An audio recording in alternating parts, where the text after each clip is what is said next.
think it's really important that we all start thinking really well about what it means to be mixed. There are questions about race in this country that have not been settled. Race is complicated. It's not just black-white, but it's complicated.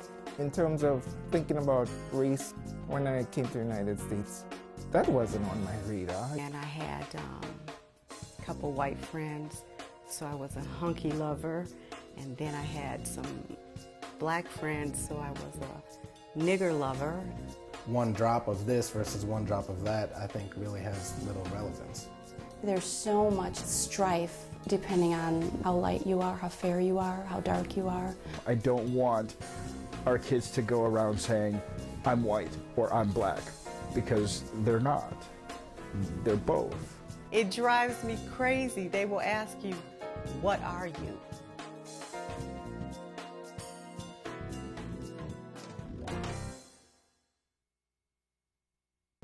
Are you black or white?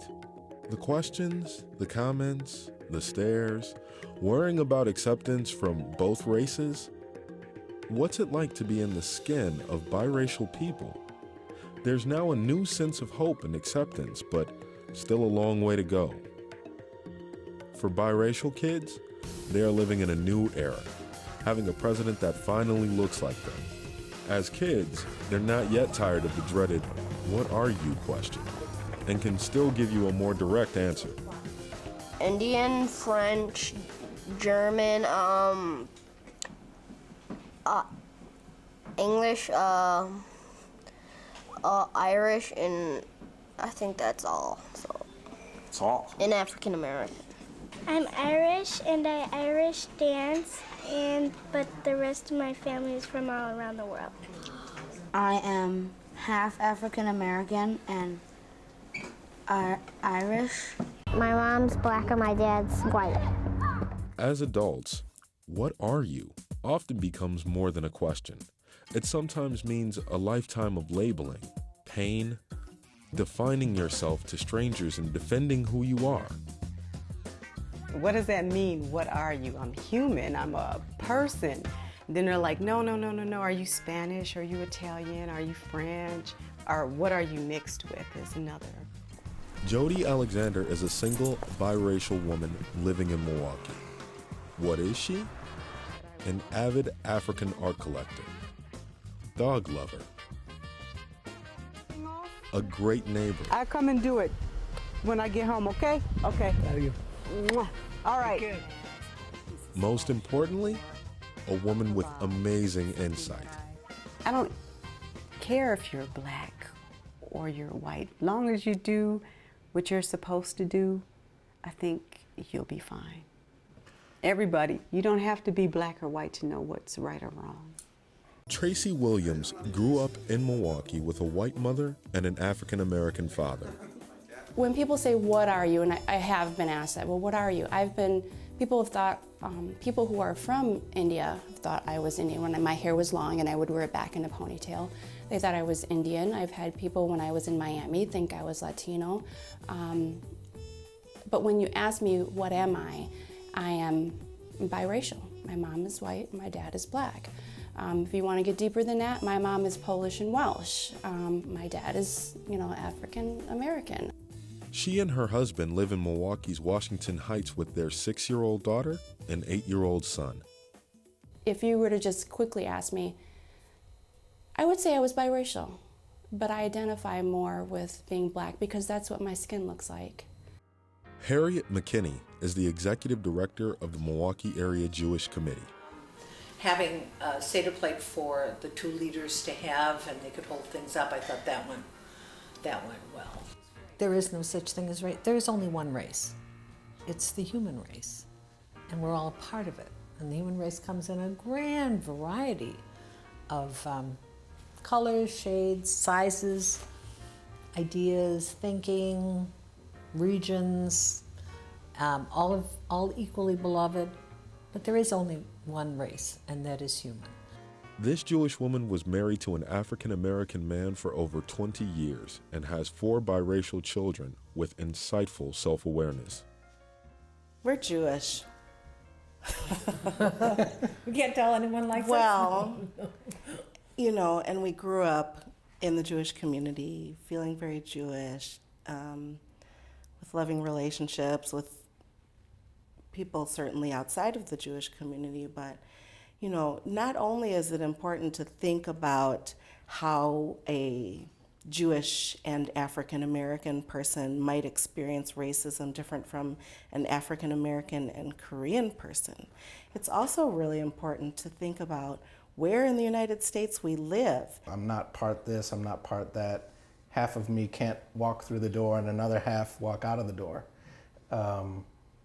So I fully claim all aspects of my heritage, and in my mind, you know, I think it can be incredibly liberating for all people to, you know, in understanding their genealogy, fully claim all aspects of themselves, whether they consider themselves mixed or not.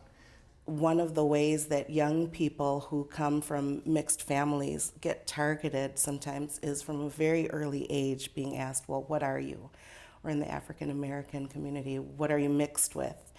And that sometimes people are offended by that question. Ted and Tronica were high school sweethearts in Chicago in the 1980s. Ted's family is Pennsylvania Dutch Mennonites. After marrying, they started a family and wanted to pursue the American dream of home ownership in Kenosha, Wisconsin. When you ask Tronica what her kids are, she has an answer that's sometimes surprising.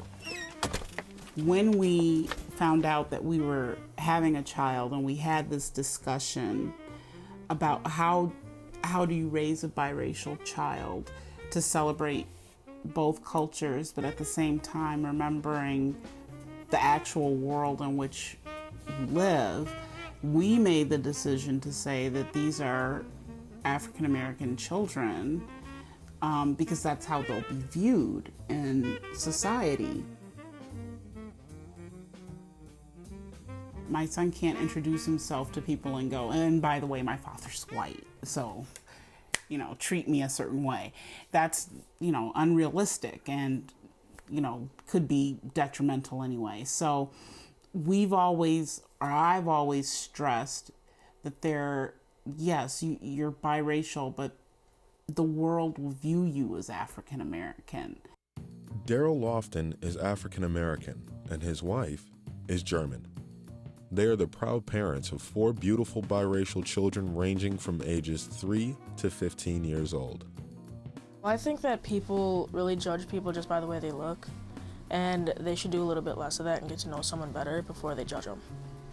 Yes, people try to guess what Lofton's kids are. I've heard, I don't know if you've heard it, but I've heard Hispanic, and people, you know, come up to me like, oh, are your kids Hispanic? And it really doesn't offend me because they don't know. I encourage people to ask questions. They'll just, if I don't let them ask the question, then, or get mad that they ask the question, they'll never ask the question again, and then they'll make a mistake. Daryl's the coordinator of multicultural relations at Cardinal Stritch University, a job that fosters understanding amongst all races. There are a couple of students who are biracial who've, you know, they come past my office and they see, you know, a picture on my desk of my wife and I, and they say, oh, your wife is white. That's cool. My mom's, you know, or you know, and they just kind of feel like camaraderie. Michelle and Craig Felix have 2 biracial kids, ages 7 and 9. My dad is from St. Lucia. It's in the Caribbean. And my mom is from Iowa.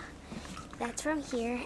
The Felix family has not experienced a lot of head turns or racial discrimination living in Washington Heights. They feel being a mixed-race family is normal. They've made sure whatever they do is in culturally diverse areas.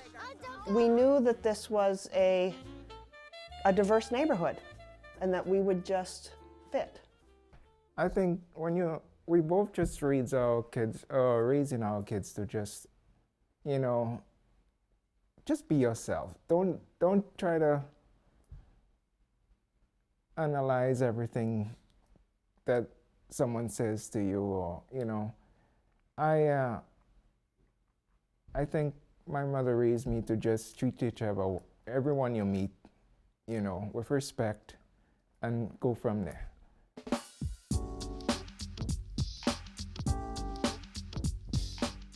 I remember as a young person observing people stare at my family, and as a kid it was kind of hard to make good sense of what was going on, but kind of thinking that, wow, either we really do look that good or people think there's something wrong with us. So I felt a little bit of that. We made sure that there were people around our children who thought they were the cat's meow. And so that there were people besides their parents who were giving them positive reinforcement. And we made sure that there were black people like that and Jewish people like that. I can remember always saying to my mom, why are people always staring at us? And I felt that it was because we looked different, but she would always say, because you guys are beautiful, that's why people are staring at you. So I knew something was different, but it was never a conversation that we really had with my mother. Whenever I would bring something up, she would always say, well, you have the best of both worlds. And then that was about it. It just really wasn't a big issue in our family. And I actually was doing a paper on racism. And I said, oh, I'm going to ask my grandmother to be one of the people I talked to. And so I asked her if she liked black people, and she told me, hell no. And I said, but I'm half black. And she says, oh, sweetheart, you're not a nigger. You're my granddaughter. And I just thought, all black people are not niggers. But I didn't say anything because that was my grandmother, and I think I was 18 or 19, maybe 20 at the time when I interviewed her. She loved me to death. My grandmother, she actually took me shopping to get my graduation dress. But for her to say that, honey, you're not a nigger, you're my granddaughter. And I said, do you like black people? I didn't say anything about niggers, but black people to her were niggers. Now, my grandmother and my grandfather, my mom's parents, when they first found out that she had my older brother, my grandfather disowned her, my grandmother disowned her, more so because my grandfather did. And so my mom was kind of off on her own, and it wasn't until my grandmother and grandfather split up that my grandmother came around. My grandfather never came around. I've never met him. But that was a big issue because she decided to marry an African-American man, and she had biracial children. And I remember somebody telling my mom, oh, that's so very nice of you to be taking care of these children. And we were thinking, like, what are they talking about? Of course she's supposed to take care of her children. When I would go to the mall, I would constantly get people coming up to us and saying, oh, are you babysitting? Or are you the nanny? If I said, oh, this is my daughter, well, how did she get blue eyes? I don't understand. And I would be put in the situation of having to explain her existence to perfect strangers. And it got really bad to the point where I didn't want to go out with her in public in the Racine Kenosha area because of all the comments that we would tend to get.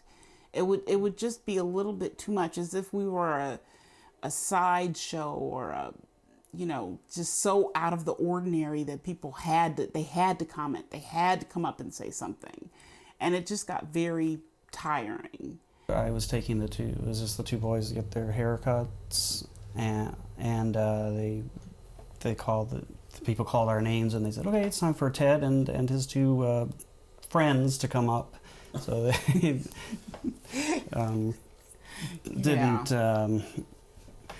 didn't even, I guess, occur to them that they were my kids, or they didn't want to assume it anyway. I've always had very close friends that are white because I always felt that they accepted me more.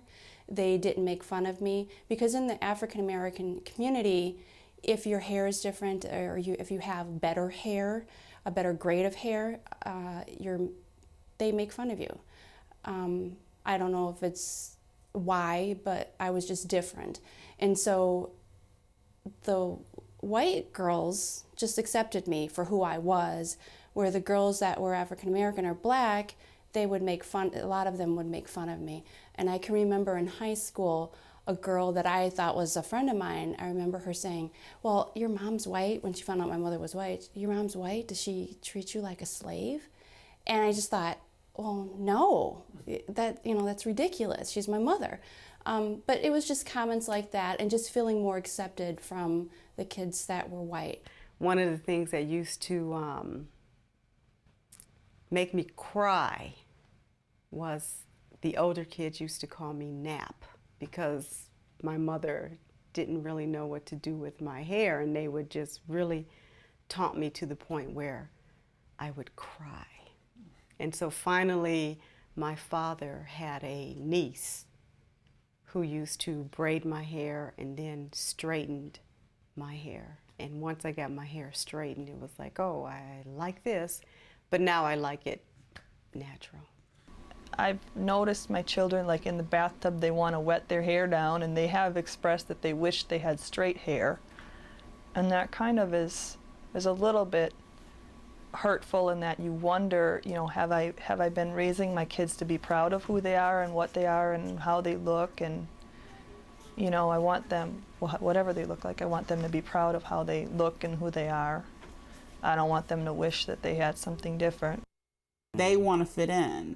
They want to look like the majority of the kids around them, and the majority of the kids around them are Caucasian. Between my two sons, my oldest son has straight black hair, where my younger son has more of the African American hair. And he'll make comments that he wishes his hair was like Colin. And I will say to him, well, but you've got beautiful hair. That's how God wanted you to be. And so that's why your hair is like that.